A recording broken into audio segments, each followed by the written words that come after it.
kami puji dan kami sembah di dalam nama Tuhan Yesus. Bapa yang bertata di dalam kerajaan surga. Terima kasih Tuhan, kalau hari ini kami boleh berkumpul bersama-sama di gereja ini, jemaat Bukit Sion ini. Maka itu bukanlah satu kebetulan, tapi kami percaya bahwa itu adalah bimbingan daripada Roh Kudus, supaya kami boleh bersekutu. Dan kami juga yakin bahwa di dalam persekutuan dengan Tuhan, maka jeripaya kami tidak sia-sia. Bahwa di dalam persekutuan dengan Tuhan, Engkau hadir dan Engkau memberkati semua dari kita. Terima kasih untuk puji-pujian yang boleh kita naikkan di hadapan-Mu Tuhan. Engkau memberkati kita semua Tuhan. Berkati semua pelayan-Mu yang telah mengambil bagian dalam acara ibadah ini. Terima kasih Tuhan. Kalau hamba sebentar lagi ingin menyampaikan sebagian daripada firman-Mu Tuhan, Engkau berkati bibir dan mulut hamba-Mu, supaya apa yang keluar dari mulut hamba-Mu ini hanya berdasarkan kebenaran firman-Mu. Hamba yang tidak berarti apa-apa Engkau pakai Tuhan, kiranya menjadi kemuliaan bagi nama-Mu. Hanya di dalam nama Tuhan Yesus Kristus, Juru Selamat kami sudah berdoa dan mengucap syukur. Haleluya, amin. Shalom semuanya. Shalom. Shalom. Jemaat Bukit Sion, luar biasa ya.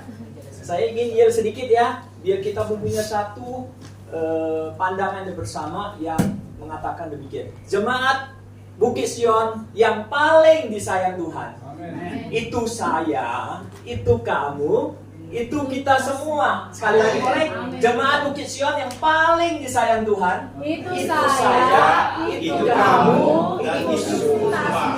Itu harus kita ucapkan tiap hari, pagi sebelum waktu kita bangun tidur, siang waktu bekerja, malam sebelum kita tidur.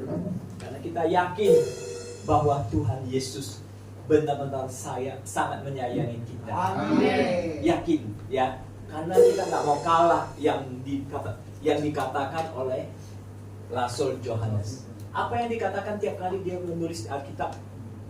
Murid yang paling disayang Tuhan. Jangan kalah dong, ya. Dan kita harus percaya kalau kita tahu bahwa Tuhan Yesus benar-benar menyayangi kita. Amin. Asalkan kita bisa, ya, menyambut itu semua. Kalau kita tidak bisa menyambut, susah. Tetapi kita harus menyambut. Nah, bagaimana menyambut ini semua? Kita akan bahas bersama-sama ya. Sebelumnya saya ingin kenalkan diri ya. Saya sudah pernah kesini ya Bu ya, tapi udah cukup lama. Saya kenal Bapak ini, masih ingat ya Pak? Masih ya? Luar biasa. Saya pernah ke situ karena mungkin ada kesibukan. Saya juga sekarang membina satu gereja gereja kecil di daerah Tangerang, Lipo Karawaci. Ya, jemaatnya juga sekitar 50-60 orang juga. Ya, saya profesinya sebenarnya dokter, tetapi saya juga berbisnis. Namun karena panggilan Tuhan, akhirnya saya juga sekarang udah mulai full time. Ya mudah-mudahan doain ya supaya saya boleh terus melayani Tuhan, terutama di tempat-tempat. Saya tidak suka ya kalau melayani di tempat yang saya lebih suka bersama-sama dengan saudara kita yang di tempat-tempat yang seperti ini, supaya kita betul-betul merasakan bahwa persekutuan Tuhan dengan Tuhan itu betul-betul akrab ya. Kalau gereja yang besar-besar ini susah ya. Kayaknya keakraban itu nggak seperti sekarang ini ya. Saya begitu terharu ya. Kalau jemaat sini itu luar biasa, begitu semangat ya, begitu rindu untuk bersaksi ya. Kalah loh gereja kami ya Pak ya. Gereja kami tidak sesemangat itu. Itu menandakan bahwa gereja ini betul-betul hadirat Tuhan. Amin. Luar biasa ya. Beri tepuk tangan dong untuk gembalanya juga, tapi gembalanya betul-betul doanya luar biasa. Sehingga jemaatnya itu betul-betul mempunyai kerinduan yang luar biasa untuk melayani Tuhan ya. Saya beberapa hari yang lalu sebelum saya kesini, saya berdoa terus, dan memang saya selalu ya, kalau dalam apapun situasi, terutama dalam melayani Tuhan, saya selalu berdoa bagaimana Roh Kudus bimbing saya. Dan kebetulan saya setelah berdoa, memang saya ditekankan untuk membawakan satu tema ya, yang berjudul pohon arah yang tidak berbuah ya. pohon ara yang tidak berbuah ini mempunyai satu pelajaran yang sangat penting bagi kita semua, ya. Kalau kita perhatikan baik. Tapi sebelumnya saya ingin mengatakan sebetulnya tadi saya datang dengan Pak Lafles, saya ingin membawa membawa buah arahnya itu. Tetapi nggak sempat ya Pak ya. Aduh sayang sekali. Tetapi saya udah janji nanti kalau memang saya dapat kesempatan untuk melayani sini nanti saya bawa ya. Buah arahnya itu unik sekali ya. Saya makan itu rasanya nggak terbayangkan ya, nano tetapi membuat kita ini jadi pingin makan lagi. Nanti saya bawa ya. Saya tadi itu sebenarnya saya takut telat gitu loh. Jadi saya harus buru-buru, ya udah lain kali saya bawa ya. Tapi saya katakan begini, nanti saya akan tunjukkan buah arah itu bagaimana ya. Pohon ara tanpa buah seperti ini ya. Tuhan Yesus mencari tapi nggak ada buahnya di sini. Itu pohonnya doang ya. Kelihatan ya? Saya tutup. Ya. Terus kemudian ini pohon ara kalau lagi bertunas. Kalau bertunas itu ada sedikit nih. Maaf. Nah, ini ada tunasnya. Ini ada namanya biji buahnya. Buahnya sudah tumbuh ini. Ya. Nah, ini namanya pohon ara yang bertunas dan mulai berbuah ya. Terus kita akan lihat, wah, ini apa ini? Ini berbuahnya sudah sempurna ya. Buahnya disempurna, namanya buah kalau dalam musim bungaran. Sudah betul-betul luar biasa buahnya ya. Kemudian kita lihat, nah ini tadi saya mau bawa, saya nggak dibawa ya. Ya, nanti saya promise saya bawa ya. Supaya dirasakan begitu luar biasa buah yang bermanfaat banget ya. Banyak sekali, ya hampir. Tapi dia lebih enak lagi. Saya nggak tahu, nggak bisa membayangkan bagaimana rasanya. Tapi itu suatu buah yang enak sekali. Banyak dikonsumsi atau dimakan oleh semua makhluk ya. Kemudian juga ini buah yang sangat baik untuk kesehatan. Beberapa penyakit bisa disembuhkan ya. Terus kemudian kita akan mulai membahas ini ya. Pohon ara yang tidak berbuah. Kita akan mulai membahas firman Tuhan hari ini ya. Ini sebuah pengajaran, mudah-mudahan bisa kita sama-sama dengan hati yang tenang untuk mendengarkan, karena ini adalah sesuatu yang baik untuk kita semua. Kita akan baca bersama-sama dulu dari Markus 11, 12, 14 ya. Kita akan baca sekali saja bersama-sama. Nanti yang lain aku yang bacain, nggak apa-apa. Markus 11, 12, 14 kelihatan nggak ya? Kelihatan ya? Luar biasa. Semoga saya tidak menutupi ya. Oke. Mungkin saya kesini boleh ya? Enak ya? Nggak apa-apa ya? Jadi Markus 11, 12, 14 dikatakan di sini sekali lagi 1, 2, 3. Yesus mengutuk pohon ara. Keesokan harinya, sesudah Yesus dan ke-12 muridnya meninggalkan Betania, Yesus merasa lapar. Dan dari jauh ia melihat pohon ara yang sudah berdaun. Ia mendekatinya untuk melihat kalau ia mendapat apa-apa daripada pohon itu. Tetapi waktu ia tiba di situ, ia tidak mendapat apa-apa selain daun-daunnya saja. Sebab memang bukan musim ara. Maka katanya kepada pohon itu, janganlah seorang pun makan buahmu selama-lamanya. Dan murid-muridnya pun mendengarnya. Ya. Kemudian saya akan coba dengan satu perikop sebetulnya yang sama, tetapi dari Injil Matius ya. Saya akan bacakan ya. Oke. Matius 21, 18, 22. Yesus mengutuk pohon ara. Pada pagi-pagi hari dalam perjalanannya kembali ke kota, Yesus merasa lapar. Dekat jalan ia melihat pohon ara lalu pergi ke situ, tetapi ia tidak mendapat apa-apa pada pohon itu selain daun-daunnya saja. Hampir sama ya. Katanya kepada pohon itu, engkau tidak akan berbuah lagi selama-lamanya. Dan seketika itu juga keringlah pohon ara itu.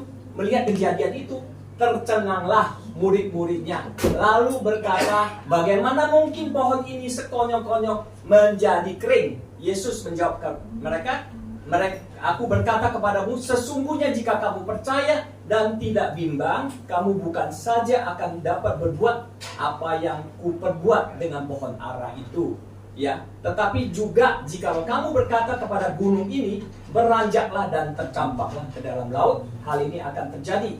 Dan apa saja yang kamu minta dalam doa dengan penuh kepercayaan, kamu akan menerimanya.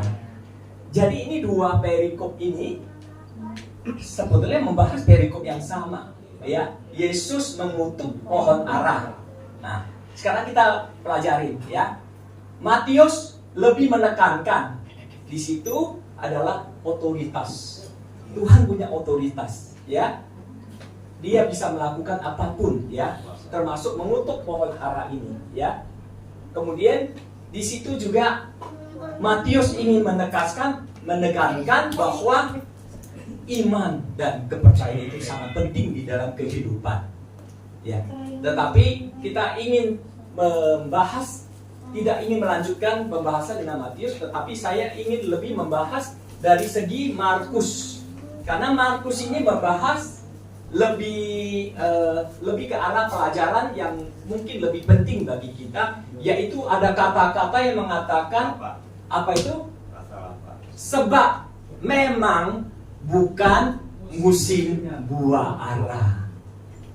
Saudara kasih, aneh ya, kok Tuhan Yesus datang ke pohon ara, kan bukan musimnya, kok dikutukin sampai kering, gak ada buah, pohonnya jadi kering semua. Loh, kok kayak kesannya kejam ya, tidak masuk akal ya. Ada nggak merasa begitu? Ya, karena nggak ada musimnya, Pak. Ya kan, nggak ada musim, kenapa dikutukin? Iya. Nah, hari ini kita pelajari, ya, bersama-sama. Itu tidak apa namanya, bukan sesuatu yang aneh, ya, sesuatu yang wajar kalau kita mengerti firman Tuhan, ya. Maka hari ini kita akan belajar firman Tuhan dengan baik, karena firman Tuhan itu harus dimengerti, ya. Karena kalau kita tidak mengerti, maka itu akan timbul masalah besar, ya. Itulah yang terjadi selama ini. Orang-orang tidak mengerti firman Tuhan, tetapi berbicara. Saudara kasih, terakhir ini viral ini sangat mengganggu saya. Ada seorang dokter muda yang sudah menyatakan diri untuk mualaf. Tahu juga ya. Saya nggak boleh ngomong nama soalnya, ya. Karena saya di sini adalah memberi pelajaran, bukan ngomongin orang. Saya tidak peduli orangnya, tetapi saya ingin mengatakan bahwa akan sangat menyayangkan sekali kalau dia jadi mualaf. Karena apa? Karena yang mereka lakukan, mereka yang lagi diskusi bersama itu adalah sama-sama tidak mengerti firman Tuhan. Nah, itu satunya mengatakan sebagai hamba Tuhan, saya nggak tahu hamba Tuhan dia belajar dari mana, tetapi itu hamba Tuhannya boleh dikatakan hamba Tuhan itu lama, umurnya udah mungkin sekitar ya Pak ya, bukan lebih ya, saya nggak tahu, kayaknya lebih dari saya deh, lebih dari saya. Tetapi dia mengatakan sesuatu yang aneh, dia mengatakan bahwa hukum Tuhan itu lebih daripada logika. Wah, datanglah dokter muda itu karena dia seorang dokter yang masih muda, dia tidak terima. Enggak mungkin. Itu dia bilang, kalau hukum Tuhan itu tidak boleh lebih dari logika. Karena dia tahu bahwa kekristenan kita bukan seperti itu. Dan logika itu setidaknya harus berjalan bersama-sama. Kayaknya keduanya itu tidak nyambung ya. Tidak nyambung. Kenapa? Kenapa tidak nyambung? Karena dua-duanya tidak paham bahwa logos itu adalah Tuhan. Logos itu juga adalah logika. Jadi logika itu tidak perlu lebih tinggi, lebih rendah. Karena Kristen, di dalam kekristenan itu memang logika. Logos itu adalah logikos. Ya, terjemahan dari etimologinya adalah logikos itu adalah apa? Kekristenan itu adalah logika. Semua kekristenan kita nggak ada yang tidak logika, kecuali kita tidak mengerti. Sangat disesalkan sekali, ya. Makanya saya kalau berbicara baik di mana gereja pun, saya selalu paling tidak mempersiapkan diri 3-5 hari. saya nggak mau satu kata pun yang keluar dari mulut saya itu adalah satu hal yang menjadi batu sandungan bagi orang. Katakan soalnya saya tidak bisa memberkati orang, oke lah ya. Tapi saya percaya bahwa firman Tuhan yang keluar dari mulut hambanya pasti memberkati ya. Tetapi kalau setidak-tidaknya saya harus pastikan dulu bahwa saya tidak menjadi batu sandungan. Jelas pendeta itu menjadi batu sandungan bagi dia. Begitu cepat dalam 8 minggu dia langsung mau putusin jadi mualaf. Karena dia merasa bahwa kekristenan itu tidak logis. Karena hambanya yang mengatakannya. Padahal hamba Tuhan itu banyak. Belum tentu dia mewakili orang Kristen. Betul nggak? Nah itu ya.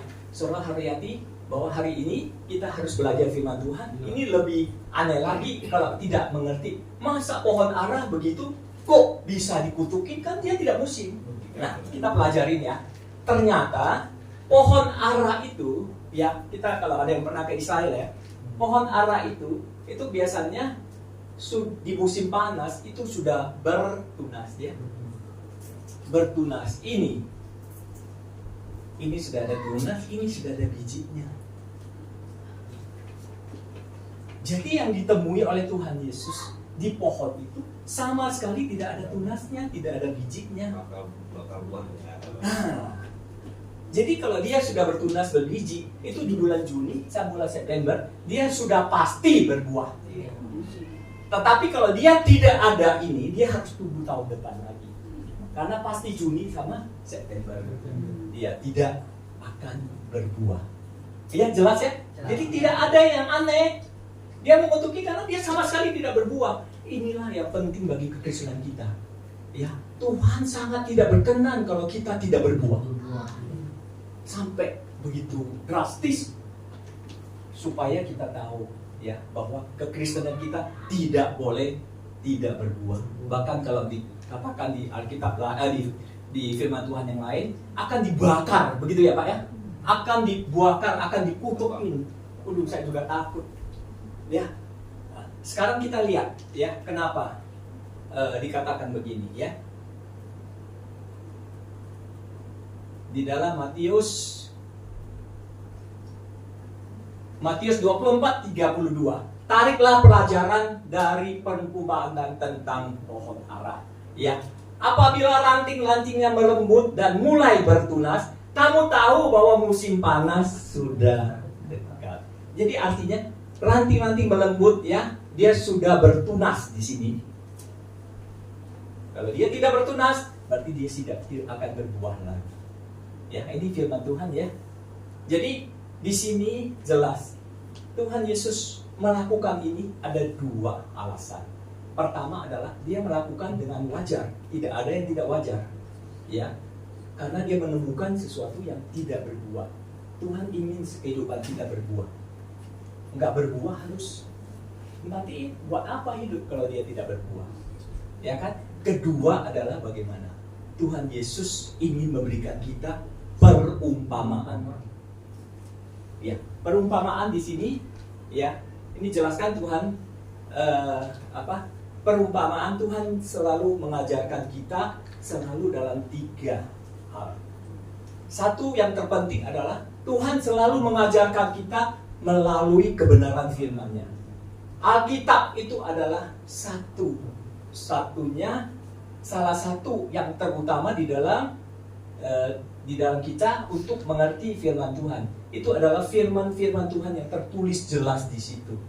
Itu Tuhan pakai untuk supaya kita mengetahui firman Tuhan dengan baik. Ya. Kedua adalah apa? Kedua adalah ajarannya supaya lebih bisa dimengerti. Maka Tuhan harus memberikan perumpamaan secara histori, secara cerita, secara kisah supaya kita mengerti. Contohnya bagaimana? Contohnya adalah kita lihat bagaimana Tuhan memberikan kita perumpamaan tentang apa? Tentang orang Samaria yang murah hati. Kenapa dia harus memberikan kita perumpamaan itu? Supaya kita tahu ya bahwa di atas semuanya itulah kasih yang paling penting. Tadi saya lihat ada yang kasih kesaksiannya lagunya luar biasa ya, kasih Allah. sungguh terbukti. Amin. Jadi di dalam cerita itu dikatakan Tuhan Yesus bahwa orang iman itu juga pergi melewatin seorang yang sudah sekarat. Dia pergi melewatin aja, dia tidak ada lakukan apa-apa. Ya, melewatin untuk beribadah. Kedua adalah apa? Orang Lewi. Dia lewat aja, tidak melakukan apa-apa. Justru orang Samaria yang dikategorikan berdosa itu dia datang, bahkan mengobati dia, membawa dia ke tempat yang kita katakan penginapan yang tenang. Dia titip duit lagi, kalau ada apa-apa kurang saya bayar lagi sampai dia sembuh. Itu dia artinya apa? Artinya Tuhan Yesus ingin mengatakan, aku boleh kamu lewatin kalau itu kasih. Artinya kalau Tuhan Yesus kita adalah Tuhan yang egois, maka Yesus akan mengatakan, lah itulah yang iman dan Lewi itu yang dibenarkan, karena dia kan menyembah saya. Kan dia pergi ke bait Allah pasti menyembah Tuhan kan? Tetapi Tuhan mengatakan tidak. Orang Samaria itulah yang dibenarkan oleh Tuhan. Ya. Paulus berkata, ya, kalau kita tidak mempunyai kasih, kita seperti gong yang geberincingan. Tidak ada gunanya gong sampai seluruh kampung ini dengar juga tidak ada gunanya. Tidak ada gunanya kalau kita nggak ada kasih. Itulah Tuhan Yesus ajarkan kepada kita. Ya, perumpamaan itu membuat kita cepat mengerti. Ya, ada lagi banyak. Boleh nggak aku tantang sekarang? Siapa yang bisa memberikan satu perumpamaan lagi? Ayo, saya kasih hadiah deh. Mana hadiahnya? Saya suka begini karena saya nggak mau ngantuk ya. Siapa yang kasih tahu satu perumpamaan terus kemudian jelasin? Singkat aja. Ayo. Ini pasti ada yang ngomong. Kamu biologi bukan? Enggak ya. Ayo, siapa dong? Masa tadi udah pintar ngomong soal itu Samaria yang baik hati, apa? Murah hati. Apa? Jelasin sedikit aja, nggak usah terlalu panjang lebar. Ayo. Bagaimana? 5 gadis yang bijaksana itu dia bukan hanya menyiapkan ceritanya, tetapi juga minyaknya. Betul. Minyak itu melambangkan firman Tuhan dan Roh Kudus. Betul. Lalu gadis yang bodoh ini walaupun dia menunggu Tuhan, iya, tapi persiapannya kurang. Kurang, betul. Hanya beritanya saja, minyaknya nggak ada. Betul. Atau sedikit. Betul. Jadi waktu Tuhan datang, minyak udah habis. Iya. Itu artinya firmannya kurang itu. Betul. Jadi di dalam kehidupan dia, ya, bagaimana dia mempersiapkan diri untuk menyambut Tuhan, ya. Waktu Tuhan datang, dia ketinggalan. Karena sudah nggak minyaknya. Sudah persiapan ya. Iya. Jadi itu satu hal yang pengajaran yang baik ya. Jadi artinya semua pengajaran, semua perumpamaan itu pasti membawa sesuatu yang memberikan efek supaya kita lebih mengerti firman Tuhan. Oke. Iya, oke. Ya, ada lagi sebenarnya perumpamaan mungkin ada 20 ya Pak ya. Ada lebih 20. Ya. Perumpamaan tentang apa? Anak yang hilang ya. Talenta, dirham yang hilang. Ya, apalagi? Wah, saya juga nggak hafal satu-satu, tetapi salah satu yang menarik adalah yang tadi kita baru bersama bahwa Tuhan mengasihi kita. Ya, perumpamaan tentang anak yang hilang itu bukti bahwa Tuhan Yesus sangat mengasihi kita, sangat menyayangi kita. Ya, sekalipun kita ini manusia yang sudah jatuh dalam dosa, ya, seperti anak sulungnya itu udah pergi. Anak bungsu, maaf, sorry, saya kepleset. Pintar kamu berarti, ya. Anak bungsu pergi, ya, dia semua menghabiskan datanya, uang, harta, terus kemudian dia pergi, pokoknya berfoya-foya, ya. Tetapi karena dia bersujud, dia tidak akan mengulangi lagi, dia kembali.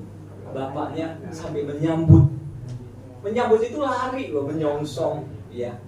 Hari ini juga Tuhan ingatkan kepada kita bahwa kita ini walaupun manusia berdosa, tetapi Tuhan tidak kurang menyayangi sedikit pun dia tidak akan mengurang untuk menyayangi kita. Jangan sampai kita merasa bahwa karena kita dosa, kita menjadi Tuhan kemudian menjadi kurang menyayangi kita. Ya, saudara kasih, bahwa di sini membuktikan bahwa kasih kepada kita. Jadi setiap hari kita harus nyatakan, deklarasikan, itu akan membuat penyertaan Tuhan di dalam kita. Saya yang paling disayang Tuhan, ya. Jangan sampai hilang dari diri kita, ya. Jadi kita sambung kembali bahwa dalam perumpamaan cerita tadi sudah kita bahas, dan satu lagi yang Tuhan pernah memberikan perumpamaan dalam peragaan. Dalam peragaan itu apa? Tuhan menyuruh seseorang untuk melakukan sesuatu, atau Tuhan lakukan sendiri melakukan sesuatu, supaya kita lihat perbuatan dia menjadi perumpamaan. Kalau dulu di dalam perjanjian lama, ya, Tuhan itu pernah suruh yang namanya Nabi Hosea supaya dia pergi ke cari sunda. Lucu kan? Masa Nabi disuruh cari sunda? Iya, betul nggak? Kalau kita tidak mengerti, berarti kita salah. Kita jadi negatif tinggi. Tetapi itu ada satu pesan yang sangat besar di balik itu. Ya, dia disuruh balik Sunda, Sundanya pergi, disuruh datang cari lagi, bawa kembali lagi dan sebagainya. Itu kan satu perumpamaan bagi bangsa Israel. Ya, yang seperti Sunda sudah dari zaman Torah dulu udah perjanjian, sudah ditandatangan. Kalau di sini ini sekarang apa? Udah perjanjian, ditandatangan, nggak tahu meterainya berapa ratus itu. Udah banyak meterainya, tetapi masih saja mereka membangkang. Mereka jadi seperti itu, ya, seperti Sunda, selalu berulang-ulang dosanya. Itulah diberikan perumpamaan kepada dia, kepada bangsa Israel. Itu perumpamaan dalam peragaan, ya. Yesaya pernah disuruh jalan-jalan 3-4 tahun. Itu perumpamaan juga, ya, dalam peragaan. Itulah yang diperlihatkan Tuhan untuk Mesir dan Ethiopia. Ya, pohon jarak juga oleh dalam kisah Yunus. Sama. Itulah perumpamaan-perumpamaan yang diberikan Tuhan dalam bentuk peragaan. Nah, ini Tuhan yang sama juga melakukan hal itu. Ya, dia memberikan perumpamaan-perumpamaan dalam bentuk peragaan. Jadi Tuhan Yesus datang sendiri, dia ke pohon ara, dia mengutukinya. Saudara terkasih, kenapa dia mengutuki pohon ara? Ada yang tahu nggak? Pohon ara itu, kalau di dunia itu kan satu pohon yang semua agama itu dianggap suci. Ya, Siddhartha Gautama dapat namanya apa? Mereka disebut apa? Kesempurnaan atau gimana saya nggak tahu. Tetapi juga di bawah pohon ara.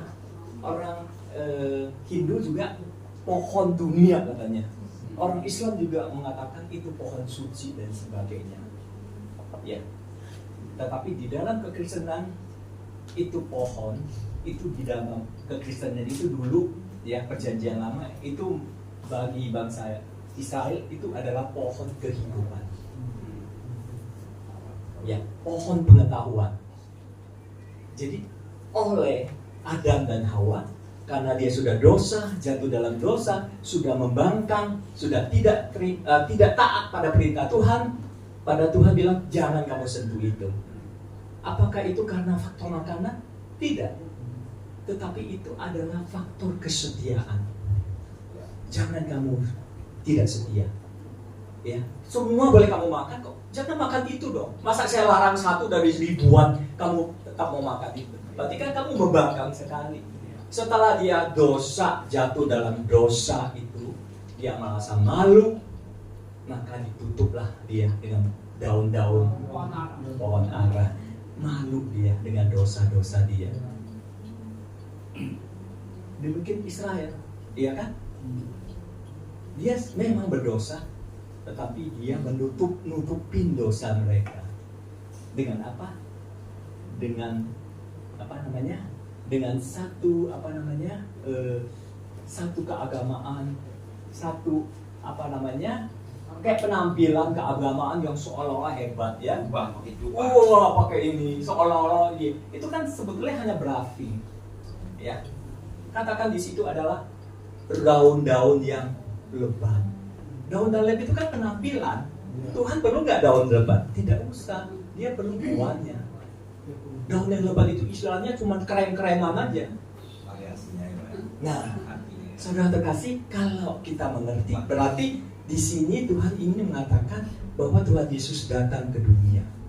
Ya, Dia ingatkan kepada kita bahwa kita tidak perlu lagi nutupin dosa kita dengan pohon ara, dengan daun ara.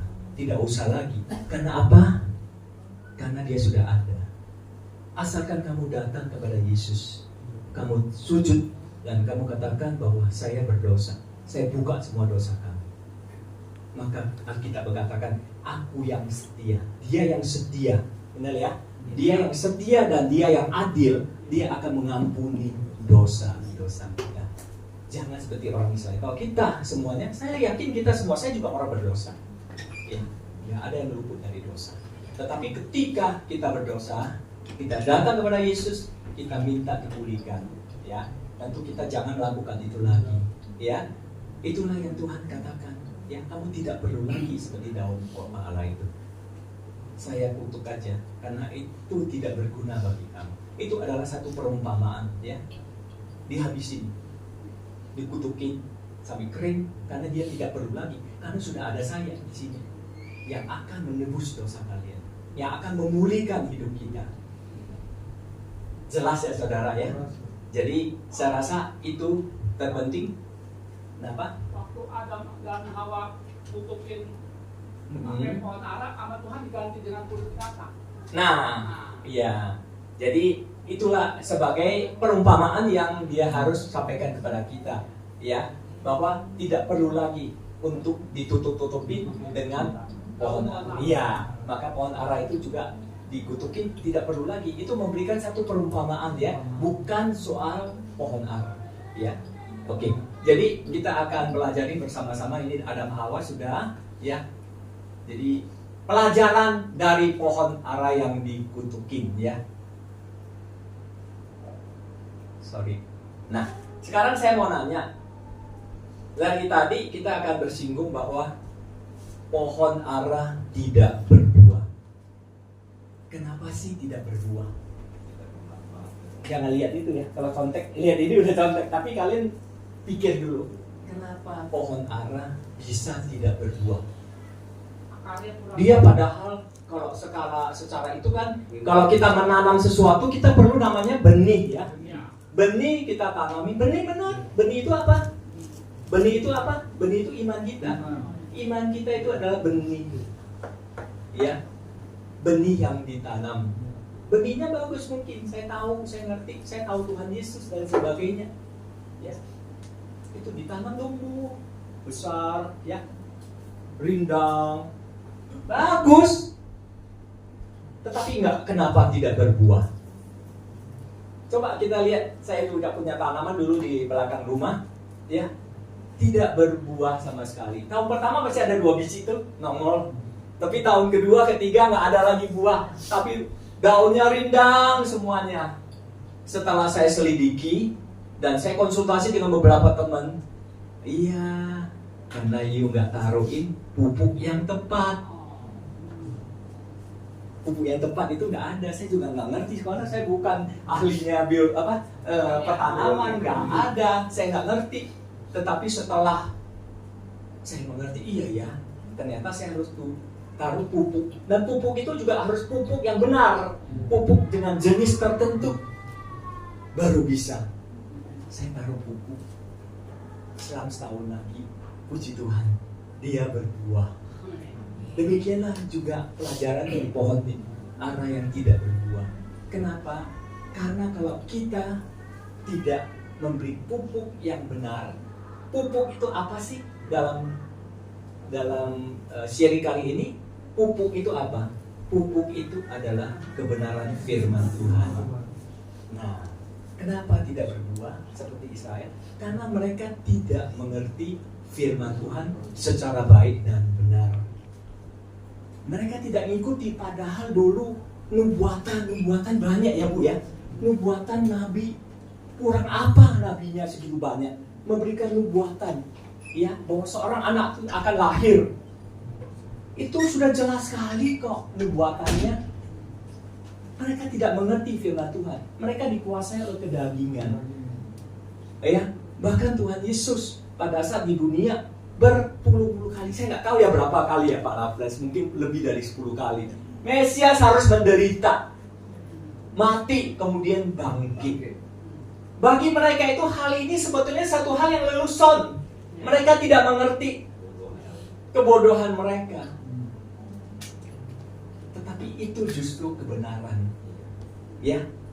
Makanya waktu Roh Kudus bekerja di dalam Pentakosta, itu Roh Kudus dicurahkan, Petrus pertama kali itulah mengatakan kata itu yang selama berpuluh-puluh tahun tidak pernah bisa keluar dari mulut seorang Yahudi, tetapi dia keluar dari mulut seorang Yahudi.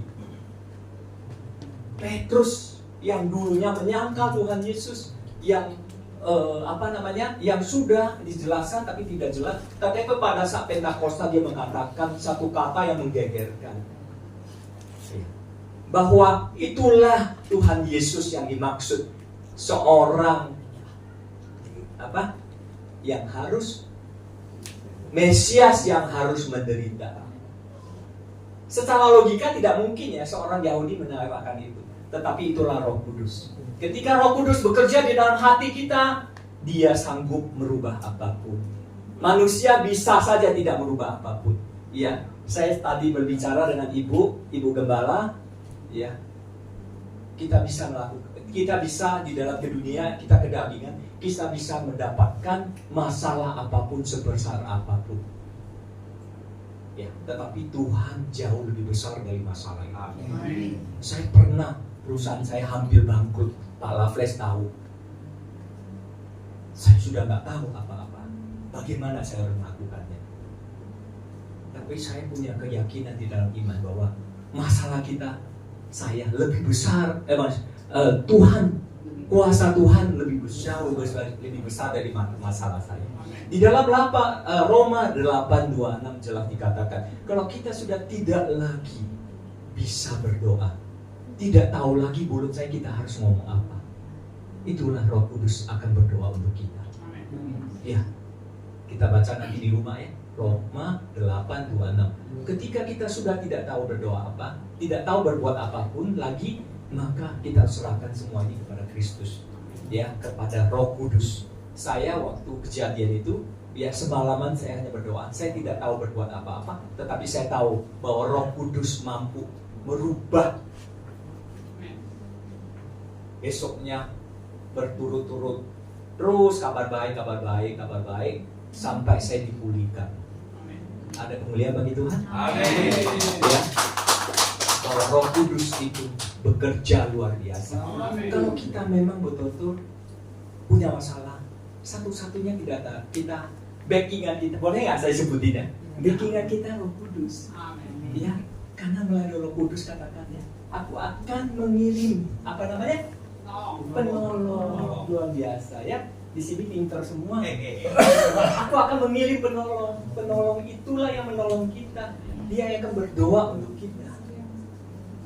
Ya saudara kasih. Jadi kalau kita mengalami masalah, kita yang tidak bisa kita atasi, maka Roh Kuduslah yang akan. Jadi dalam hal ini adalah bahwa pohon tidak berbuah karena dia tidak punya pengenalan yang baik tentang firman Tuhan. Banyak sekali sekarang ajaran yang aneh-aneh, ya, termasuk juga saya juga begitu. Saya lipit lagi kembali yang tadi, seorang hamba Tuhan yang sudah mungkin berpuluh-puluh tahun dia melayani, tetapi dia masih menjadi batu sandungan bagi orang lain. Dan itu kan satu hal yang sangat ironis ya, sangat ironis. Sampai membuat dia menjadi mau menjadi apa istilahnya? Sebenarnya kita nggak peduli ya, siapapun boleh pindah-pindah ya. Tetapi jangan kita menjadi batu sandungan bagi orang lain. Ya, kalau kita mau menjadi Kristen yang baik, kita harus mengerti. Jangan sampai kita diajarin oleh hal-hal firman hal-hal yang sesat ya. Banyak sekali orang ajaran sekarang yang dulu pernah terjadi. Wah, dibaptis lagi. biar ini baptis lagi, dicelup lagi. Saya bacain satu ayat ya. Saya bacain satu ayat supaya kita mengerti salah satunya aja ya.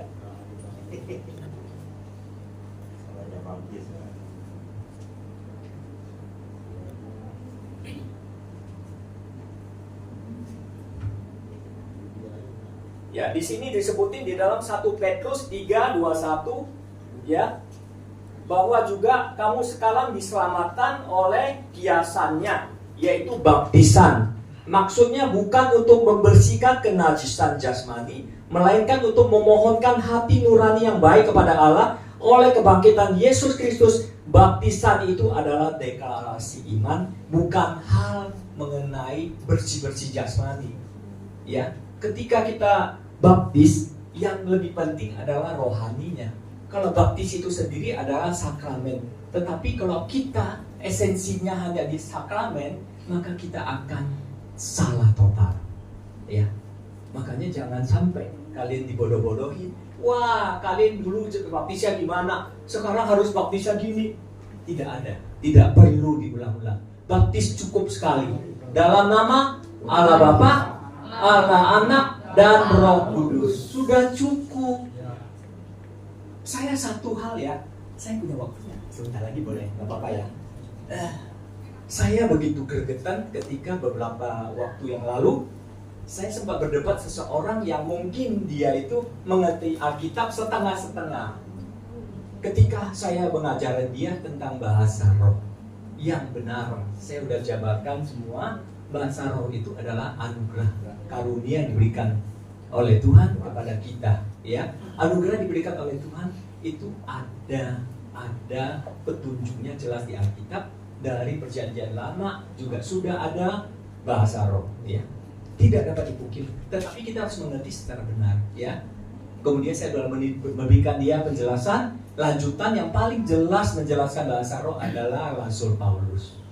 Satu kata yang dia sangat membuat saya terpukul, ya. Dia mengatakan demikian, kamu percaya Yesus atau Paulus? Keji loh itu, keji itu keji sekali. Karena dia mempertentangkan Paulus dengan Tuhan Yesus. Apa yang dikatakan begini? Lah, kan Tuhan Yesus mengatakan bahwa kalau kita akan diberikan satu bahasa, ya, satu kata perkataan yang bahkan kita sendiri tidak mengerti. Nah, itu dibawa kemana-mana sudah, nggak karuan, ya. Yang dimaksud kamu tidak mengerti, tetapi orang lain harus mengerti. Kalau kamu tidak mengerti, orang lain tidak mengerti, untuk apa? Betul nggak? Di dalam Pentakosta juga begitu. Roh Kudus bekerja, mereka tidak tahu berbicara dalam bahasa lain, Mesopotamia, bahasa Arab, bahasa apapun mereka tidak mengerti. Tetapi setelah mereka ucapkan itu kata-katanya, mereka yang orang yang suku lain, bahasa lain, mereka mengerti. Itulah supaya apa? Supaya apa yang dikatakan Petrus itu tersebar semua suku bangsa tahu. Apa yang dikatakan itu menjadi penterjemah, semua orang tahu. Tidak ada yang kata-kata yang sia-sia yang boleh keluar dari mulut kita. Kalau Tuhan Yesus mengatakan sesuatu supaya kita melakukan, berarti itu tidak ada sesuatu yang sia-sia. Ya, memang betul kita akan mengatakan sesuatu yang rahasia, yang tidak kita ketahui. Tetapi justru apa yang kita katakan itu harus supaya orang lain tahu, supaya mereka boleh mengerti mengenai firman Tuhan. Ya, itu pertama, bahwa tidak berbuah karena kita selalu membawa firman Tuhan ini ke arah yang ngawur gitu. Jadi pupuknya juga tidak benar lagi bagaimana bertumbuh. Ya. Kedua adalah bahwa pohon yang daunnya lebat belum tentu berbuah. Ini merupakan peringatan bagi kita bahwa penampilan sama sekali tidak berguna. Ya. Kita selalu mungkin melayani Tuhan, selalu berkhotbah. Tetapi kalau khotbah itu untuk gaya-gayaan, buat apa? Kita hanya menyampaikan sesuatu yang menurut dia hanya untuk menyenangkan hati orang. Ya, saya tidak mengkritisi, tetapi saya hanya menyayangkan bahwa beberapa dari hamba Tuhan yang hanya mengatakan sesuatu yang kontroversi, tujuannya apa? Tujuannya supaya dia bisa naik daun. Wah, kemudian dia naik ke pentas, dia jasnya gini-gini. Wow, itu sebenarnya atraksi, dia bukan melakukan. Kalau saya di sini berbicara karena Tuhan, bukan karena saya. Saya kalau sudah setelah berbicara, saya sama saudara sama. Tidak ada yang lebih dari saudara. Tapi karena saya ditugaskan Tuhan untuk berbicara, saya harus berbicara sesuai dengan firman Tuhan. Bukan karena saya punya motivasi. Ya kan? Benar ya? Jangan ya saudara. Itu juga membuat kita tidak berbuah. Kalau kita melayani Tuhan, melayanilah dengan hati yang tulus. Ya, tidak ada motivasi apapun. Apalagi ya kalau kita lihat ya. Tapi saya percaya ini gereja Bukit Sion adalah satu gereja yang diberkati, yang tidak ada sesuatu motivasi apapun. Tapi ada juga gereja yang tidak mempunyai motivasi yang tidak benar, ya, mengajari sesuatu, ya, seperti apa? Kemakmuran. Wah, kamu kasih 1 juta ya, nanti besok-besok kamu diganti 100 juta loh. Nah, itu satu pengajaran yang tidak benar. Tuhan sanggup memberkati kita, tetapi Tuhan tidak memakai cara yang salah itu untuk memberkati kita. Dia memberkati kita. Kita memberi, pasti Tuhan berkati. Tetapi ada cara Tuhan untuk memberkati kita. Jelas ya? Jelas. Iya, banyak motivasi lain. Saya katakan salah satu yang saya aneh ketika satu gereja, karena dia mungkin butuh uang atau apa ya, sangat serakah sekali. Dia memberikan namanya buah sulung. Saya belajar Alkitab mungkin lebih dari 40 tahun. Di dalam Alkitab tidak ada satupun perintah kepada kita untuk memberikan buah sulung. Buah sulung itu adalah di dalam Tuhan Yesus. Ya, itu adalah penghinaan sebenarnya bagi kita. Jadi buah sulung itu diterjemahkan menjadi harta, persembahan. Jadi Januari itu, wah, udah disebarkan semuanya. Harusnya memberikan semua dari pendapatan kamu. Gila ya? Apapun yang di kantong kamu, semuanya bulan itu total semua kamu dapat, kamu serahkan kepada Tuhan. Kalau Tuhan yang terima nggak apa-apa ya. Ya Tuhan terima nggak apa-apa, karena itu kan untuk Tuhan, untuk pekerjaan Tuhan. Tapi kan kita tahu itu kan bukan, itu kan akal-akalan mereka. Tidak ada Tuhan memberikan perintah itu. Makanya kalau pohon tidak berbuah, itu salah satunya. Kedua adalah bahwa itu hanya daunnya saja, tidak ada buahnya buat apa. Orang Farisi, orang Saduki, keagamannya luar biasa. Kalau disuruh hafal Torah, wah hafal semua. Iya. Dia mengatakan, wah saya sudah melakukan ini, melakukan itu. Tetapi Tuhan Yesus mengatakan apa? Justru pemungut cukai inilah yang dibenarkan. Ingat nggak ceritanya? Iya. Dia mengatakan, saya sudah memberi ini, saya sudah memberi perpuluhan, saya sudah melakukan ini, itu. Tapi Tuhan Yesus katakan, no. Pemungut cukai inilah yang dibenarkan. Karena dia tuntut. Ya, bahkan dia nggak berani tuh lihat ke atas. Iya, aku masuk manusia berdosa. Akulah yang pantas dihukum. Tapi katakan Tuhan Yesus, dialah yang dibenarkan. Ya saudara kasih, jadi kedua adalah bahwa kalau kita ingin punya pohon yang benar, kita punya hati untuk melayani, bukan karena penampilan, motivasi, ya dan lain-lain. Ya. Ketiga adalah bagaimana? Ketiga adalah hidup tanpa berbuah. Kan tadi kita sudah bicarakan, ya, bahkan dia mengutuki pohon yang tidak berbuah. Kalau kita hidup sebagai orang Kristen, kalau kita tidak mempunyai buah, maka tidak ada artinya. Tuhan tidak berkenan sama sekali. Ketika kita dibaptis, terima Roh Kudus dengan hati, ya, tertulusnya mengakui dosa kita, ya, itu sebenarnya sudah ada. Kita memulai dengan satu buah pertobatan. itu sudah kita memberi buah kepada Tuhan, itu adalah buah pertobatan. Jelas ya saudara ya? Buah pertobatan. Ketika kita mempunyai buah pertobatan itu, kita sudah menyenangi Tuhan. Ya, Roh Kudus sudah bekerja di dalam hati kita, kita akan berbuah seperti buah roh. Satu lagi dong pertanyaan, apa isi dari buah Roh Kudus? Sebutin dong semuanya satu-satu. Saya ingin kita semuanya diingatkan kembali, buah roh itu apa sih? Nah, sebutin dong satu-satu dong, satu orang. Siapa yang sebutin salah satu yang ingat benar? Kasih, sejahtera, kesabaran, kebaikan, kemurahan,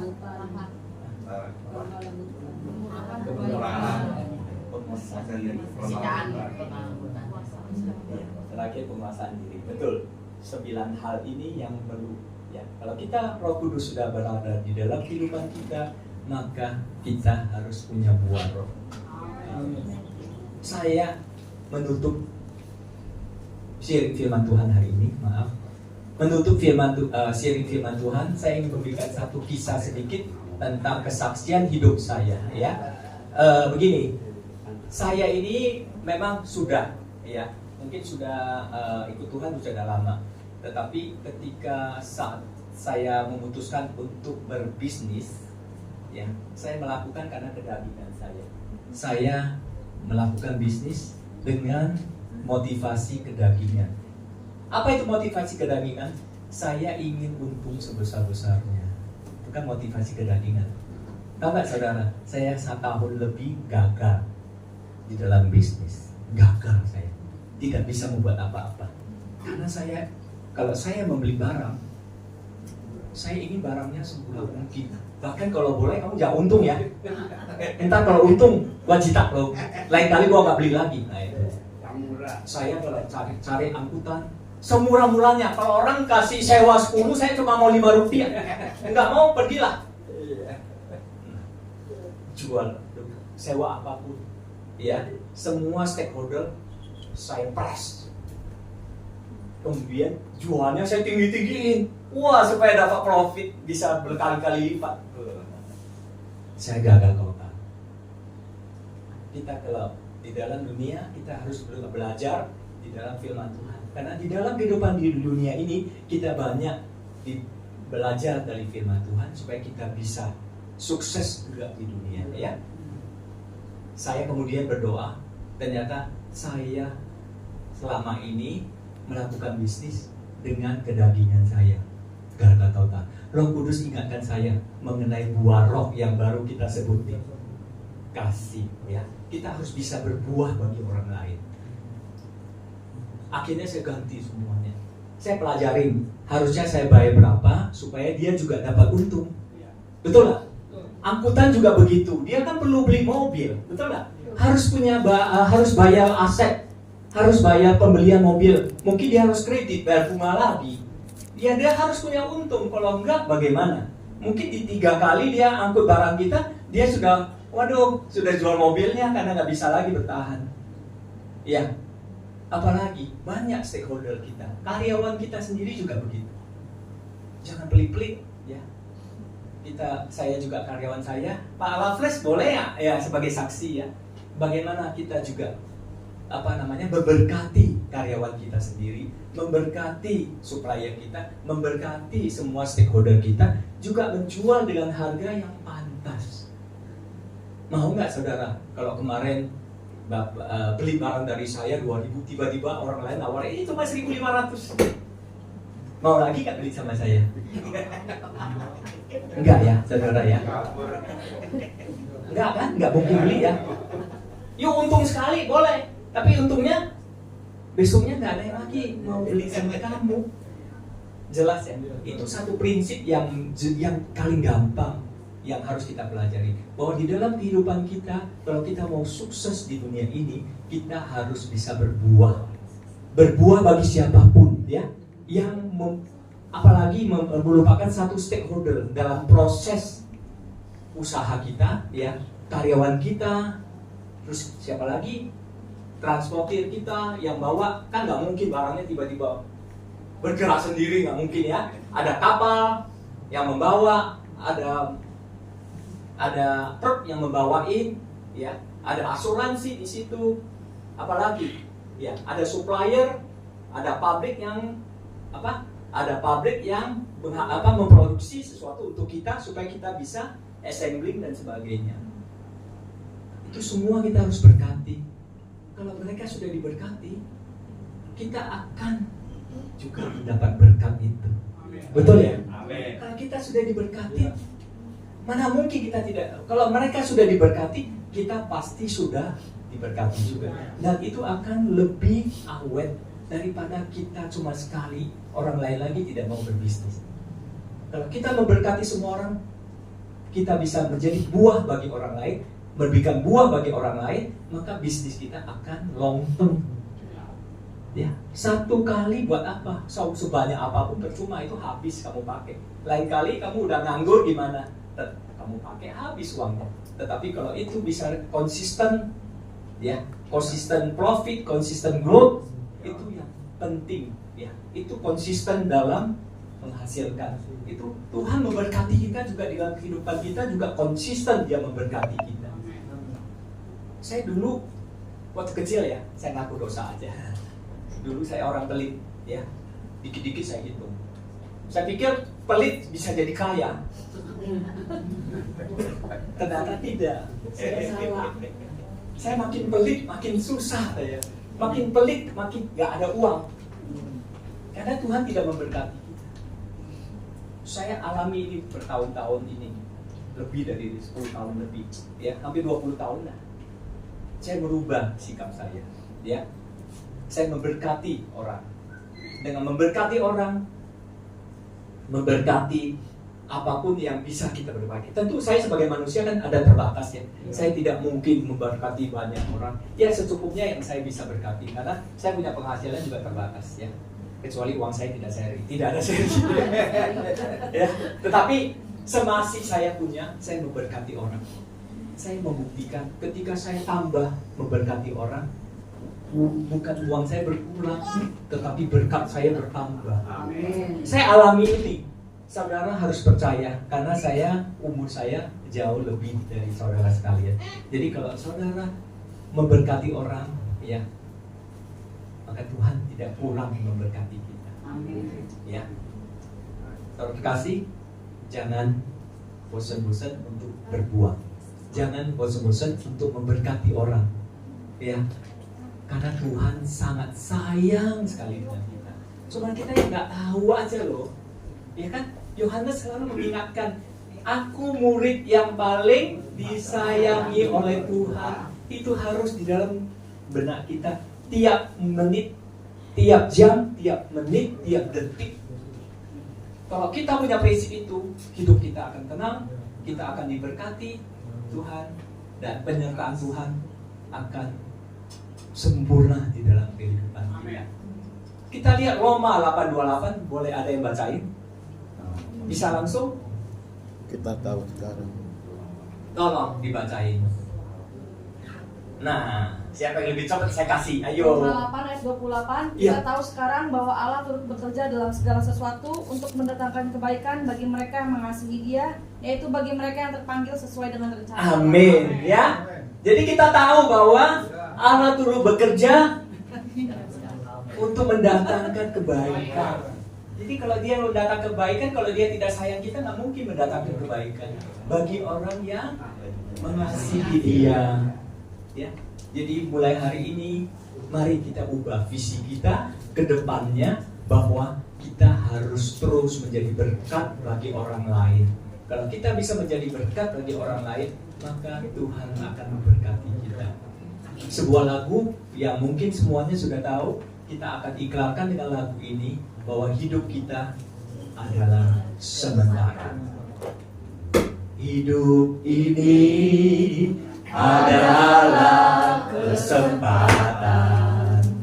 Hidup ini untuk melayani Tuhan. Jangan sia-siakan waktu yang Tuhan beri. Hidup ini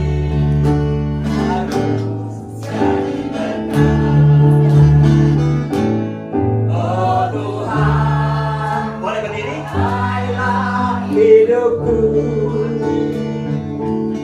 Selagi aku masih kuat, dirasakan hati ku tak berdaya lagi. Hidup ini sudah jadi berkah. Sekali lagi kita nyanyikan. Hidup ini adalah kesempatan. Amin, haleluya Yesus. Ini untuk melayani Tuhan. Jangan sia-siakan waktu yang Tuhan beri. Hidup ini harus jadi berkah. Oh Tuhan, pakailah hidupku.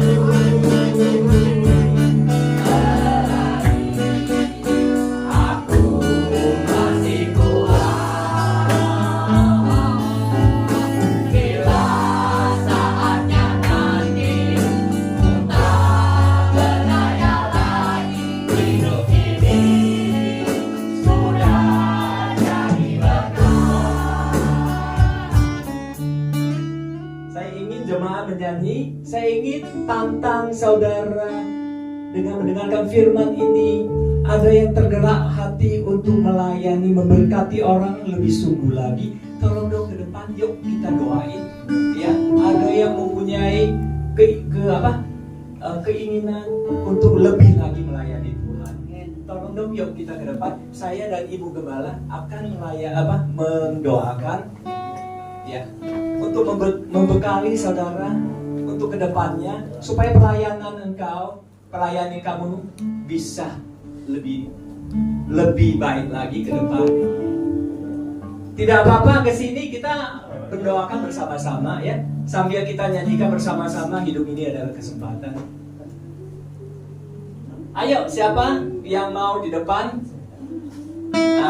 Baik, ini luar biasa Bapak ini. Pak siapa namanya?